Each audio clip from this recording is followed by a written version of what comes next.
Bienvenidos a un nuevo Norte Play. Este viernes estamos recibiendo al contador público Guillermo Taca. Él es profesional independiente que trabaja con su estudio y además es docente de varias materias que tiene la Facultad de Ciencias Económicas, como gestión de empresa, introducción a la estadística, y es adscripto a la asignatura medición contable también de la UNE. Primero te saludamos, te damos la bienvenida, gracias por tu tiempo. Y para comenzar esta charla queremos saber en palabras sencillas, de manera acotada, en qué consisten estos anuncios que dio ayer el Gobierno Nacional. Buen día, Marcelo, buen día a todos. Bien, lo que anunció ayer el Gobierno Nacional, y es importante saber que ya está publicado en el Boletín Oficial de la Nación, es un pack de medidas. Es un pack de medidas de distinta naturaleza. No tienen toda la misma jerarquía. Por un lado, avisan de derogación o eliminación de muchos regímenes de información que tenía ARCA, la ex AFIP. ¿Por qué? Porque AFIP, la ex AFIP, siempre pide información a distintos organismos, distintas empresas, El contribuyentes, famoso cruzamiento de datos, ¿no? cruzamiento de datos a escribanos, a otros profesionales liberales, sobre información de todas las personas o de todos los contribuyentes en general. Se empieza a eliminar información sobre consumos de tarjeta de crédito, operaciones que hace el escribano. O sea, el escribano siempre existió, siempre realizó operaciones, siempre las escrituró a las operaciones, pero luego de un tiempo tenía que informar a ARCA. Esto queda derogado.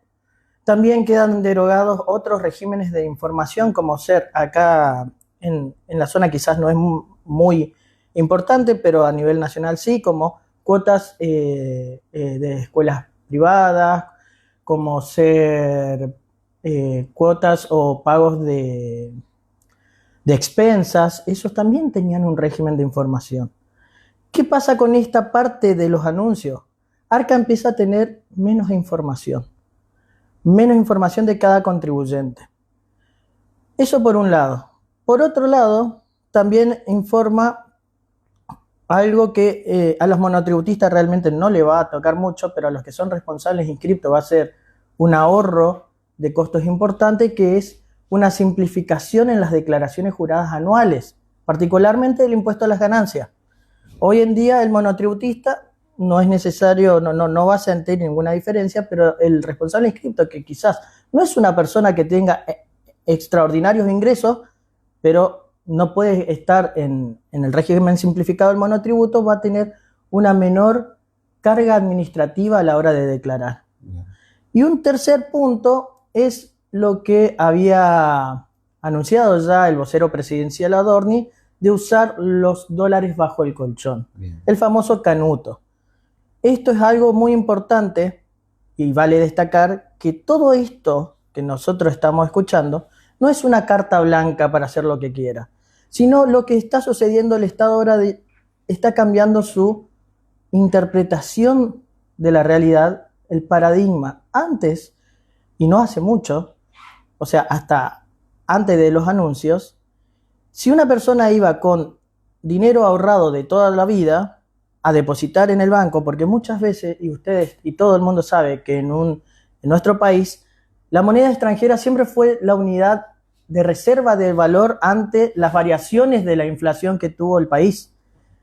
Y era la mejor forma de poder protegerse parcialmente, aunque sea, de la inflación. Si esa persona quiere ingresar esos dólares a la formalidad a través de un banco, lo consideraban prácticamente un narcotraficante. Es decir, el principio de inocencia no existía o no existe.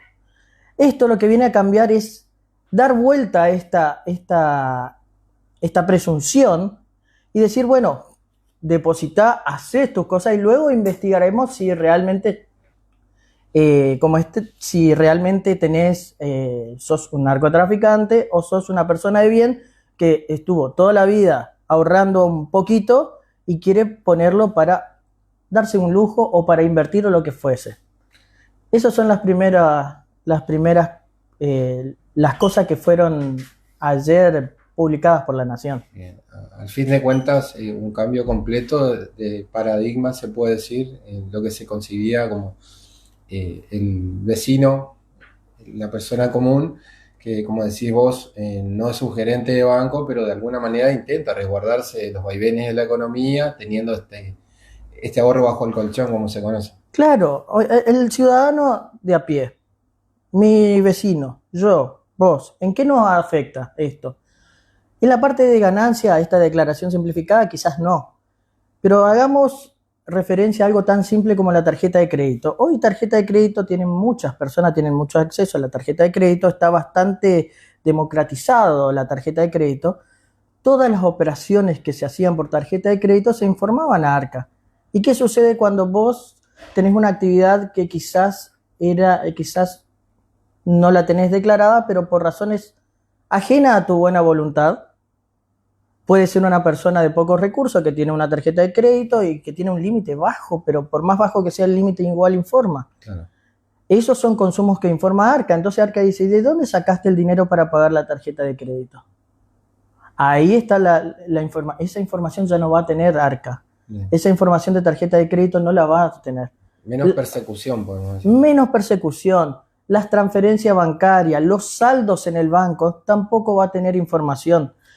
Si bien necesitamos que pase un tiempo para ver cómo repercute esto, está muy fresco todavía el anuncio, además se está dando debates diferentes, por ahí abogados especializados en impuestos, economistas, exfuncionarios de las áreas de economía, todos están dando su opinión y en eso también está Norte tras los pasos, en este caso de un académico, de una persona que tiene su estudio independiente, en lo que visualizás hacia el mediano plazo.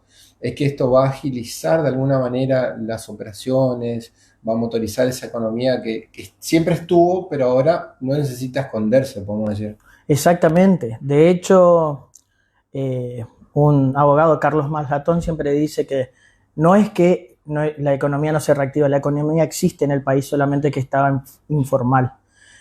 Más allá de eso, yo creo que con esto, y viendo a futuro, lo que se hizo el gobierno nacional ayer, que se publicó ya en el boletín oficial, vuelvo a repetirlo, todavía es insuficiente. ¿Por qué? Porque tienen que armonizarse con normas del Banco Central y de la Comisión Nacional de Valores. Si no tenemos el único organismo que, entre comillas, vamos a decir, que persigue, no es Arca. Arca tiene una función fiscal, pero la función monetaria, que es del Banco Central, también recibe información de todos y puede entrar en conflictos las normas entre ambos organismos si no están armonizadas. ¿Esto pudiera pasar en el corto plazo? ¿Algún recurso, un amparo que se presente al respecto? No, yo creo que como el Banco Central y la Comisión Nacional de Valores están en la misma línea que la Nación, entonces van a bajar van a tener esta armonización. Puede tardar un poco en la redacción de la norma y en publicarse. Bien. El problema quizás se suscite con los gobiernos provinciales, con los fiscos provinciales. Bien, ahí vamos también a otra de las consultas que tenemos, si de alguna manera estos anuncios marcan la cancha, como se conoce en el ambiente, ¿no es cierto?, de las relaciones, las medidas que se toman entre el gobierno nacional y la relación con las provincias. Exactamente, el gobierno nacional te está marcando un norte, te está marcando un camino hacia dónde va.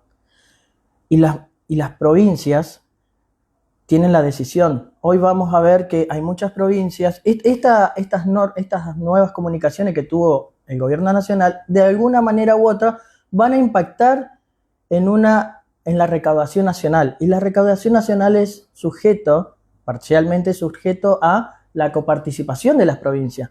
Por lo cual se espera que estas medidas puedan llegar a impactar en la recaudación vía coparticipación de las provincias. Ahora, los gobiernos provinciales van a tener que ver si acompañan la medida o no. El ejemplo más grande, y creo que ha pasado fuertemente en febrero hasta ahora, fue el famoso CIRCREV. El CIRCREV es ese valor que te sacan de la cuenta bancaria cada vez que vas a comer con tus amigos y dicen, bueno, ¿quién paga? Yo, ahora devuélvanme todo. Por cada transferencia que te hizo un amigo para pagar una pizza, claro, te sacó el CIRCREV una partecita. Y eso es por las presunciones que tienen las provincias de que todo ingreso que vos tenés en tu cuenta bancaria es producto de una actividad comercial. A cuenta de futuras vengaciones. Exactamente, generando saldos a favor en el contribuyente que muchas veces, y depende del fisco, resultan irrecuperables.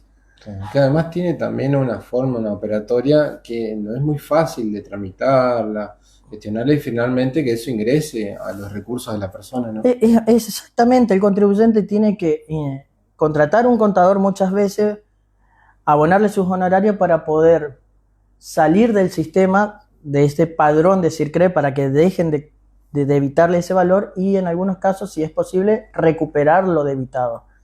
Pero no deja de ser mayor costo para el contribuyente, que muchas veces, y ha pasado en febrero de este año, muchas personas se levantaron un día y dijeron, ¿qué pasa que tengo este débito en mi cuenta? Sin Y que no, sean grandes transferencias, puede ser 1.000 pesos y de todas maneras ya Silcrep está ahí no tiene interesado en... mínimos, no tiene mínimos. Ese es el otro problema, no tiene mínimos tampoco. Entonces, esto es lo que los gobiernos provinciales van a tener que o acompañar o se van a terminar convirtiendo en una suerte de infierno fiscal, porque la reducción de coparticipación nacional que puede haber lo van a tener, si no quieren modificar sus gastos fiscales, van a tener que aumentar sus ingresos en forma particular, generando un problema para su propia comunidad. Guillermo, entonces, resumidas cuentas, lo que ves es una agilización de la forma en la que hasta aquí se concibía al contribuyente y en el horizonte ves que se pueda motorizar y quitar el pie de encima, si se quiere, del Estado, de ese leviatán que dice muchas veces Milei, sobre la persona que honestamente trabaja y que no se la presuma como autor de algún delito, de una evasión. Exactamente, más que evasión, lavado de activos o financiación del terrorismo o narcotráfico. Lo importante acá, que las personas que me puedan estar escuchando sepan que, otra vez digo, no es una carta blanca, no es que hacemos lo que quiera. El contador va a tener que seguir estando, pero el contador va a tener otra preponderancia en su trabajo. Vas a agilizar su trabajo dándole la posibilidad de darle un valor agregado adicional al contribuyente, porque quizás no va a bajar sus honorarios, o eso lo verá cada uno, pero le podrá dar otro valor. Pero no significa que voy a ir sin ningún problema. Sí vas a poder ir, depositar en el banco, no te van a pedir ninguna justificación, pero eso no significa que no te puedan investigar a posterior. Pero la investigación siempre es a posterior, es decir, presumo de lo que vos traes es de buena fe. Después veremos, eso es algo importantísimo, que tengan en cuenta. Y tengan también en cuenta que aquellos que están afectados por el CIRCREV, si van y depositan $100.000, probablemente le quiten $3.000 de impuestos que no son nacionales, que son provinciales. Por eso esto de la armonización nacional provincial es tan importante para que esto funcione. Necesita esas patas. Necesita todo. Es importante que la armonización tiene que ser federal. Y en esto de llevar tranquilidad a la persona que por ahí tiene sus ahorros, ahora puede acercarse, digamos, al ámbito financiero tradicional sin estar mirando para atrás, ¿no? Exactamente, eso es también otra de las cosas que tenemos que analizar y con el tiempo se verá. Hay algunas normativas, como por ejemplo los regímenes de información, no hay problema, eso son resoluciones que el gobierno nacional tiene la potestad de derogarlo sin ningún problema, pero el depósito de dólares sin tener alguna consecuencia como venía haciendo acá, yo creo que debería estar en el día de mañana y antes de que termine por lo menos su mandato, o por lo menos los mandatos que tenga, una ley que pueda reforzar eso, porque eso está hecho a través de un decreto presidencial. Entonces, para que tenga una fuerza, tendría que pasar por el Congreso, una fuerza que digan, bueno, todos los representantes de todas las provincias estuvimos de acuerdo con el decreto y que deje de ser un decreto y termine siendo una ley con fuerza que tiene la misma. No obstante, esto te va marcando una idea que tiene el gobierno nacional. ¿Hacia dónde vamos? ¿Qué es lo que quiero? Eso es lo más importante también de todo esto. Más allá que si uno va a depositar hoy, el banco hoy no le va a preguntar nada. Hoy el banco, uno iba con $10.000 y el cajero le decía, espere acá, lo llamo al gerente de la sucursal. Bien. Eso no debería pasar. Bien. Hasta acá la palabra de Guillermo Taca, que es un contador público nacional y también profesor de la UNE para Norte Play.